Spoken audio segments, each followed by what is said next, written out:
Hello, friends. This is the story of my life. Actually, how I escaped the prison that was built by my gold medals.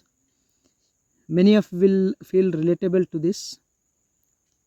When I was 6 years old, I was given a map. In India, we don't call it a map, we call it a syllabus. I was told, follow the lines and stay inside the box. I was told, don't speak unless the bell rings. I was told that if I did this perfectly, I would be a topper. And I was told that toppers are always safe. So I became the best. In 10th and 12th grade, I became the topper in my school at JNV Basokalan. I thought I was winning. I did not realize I was actually being tamed. I sat still for 6 hours every single day in class. I thought I was learning discipline, but I was just learning how to ignore my body. I had to ask permission to drink water or use the toilet. I learned that my own physical needs were less important than the rules. I saw my friends punished for being different or curious. I learned that being good simply meant being obedient. Because I kept winning, I kept climbing the ladder. I studied veterinary medicine with total focus. Then I went for studying masters. Then I went for studying PhD. I became a veterinary officer, then a professor, then a scientist, then a freelance clinical trial researcher. I wore the white coat and I felt proud. I was the person designing clinical trials to see which medicines worked.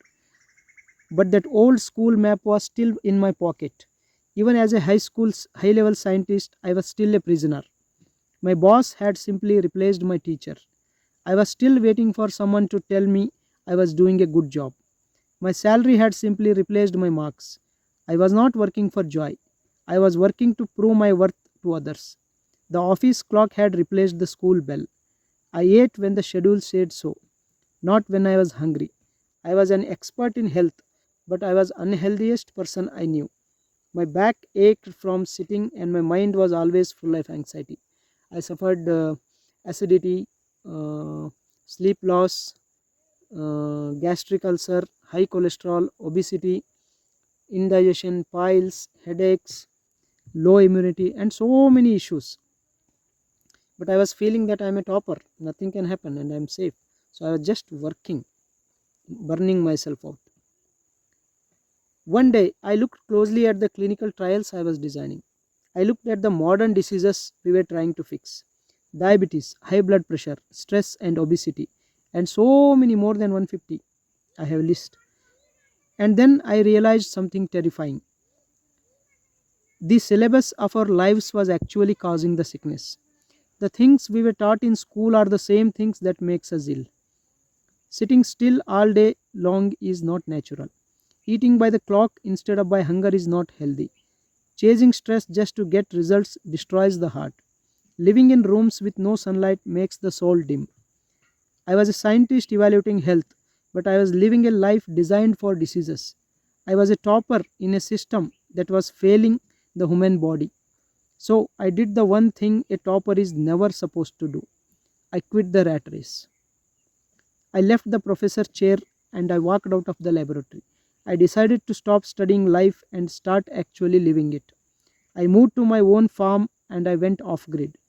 I traded my white coat for the soil of the earth. The bell is finally gone. Now the sun tells me when to wake up.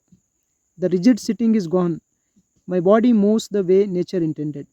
The need for permission is gone. I am finally self reliant. Now I have a new purpose in life. I use all those years of PhD research and medical science in a new way. I don't use my knowledge to make drugs or make money. I do make money, but that is not the sole aim now. I use it to help people unlearn the system. My clients are the high achievers and the toppers of today. They are successful, but they are stressed, sick, and burnt out. I don't give them a pill, I teach them lifestyle correction.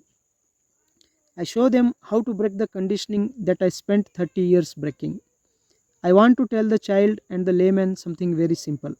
School tells you that success is a straight line, but if that line leads to a hospital bed, it is the wrong way.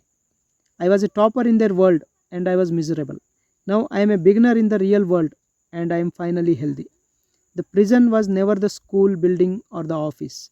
The prison was the idea that I had to obey to be worthy, that I have to burn myself out to be worthy. I have finally stepped out of the path. I am finally home.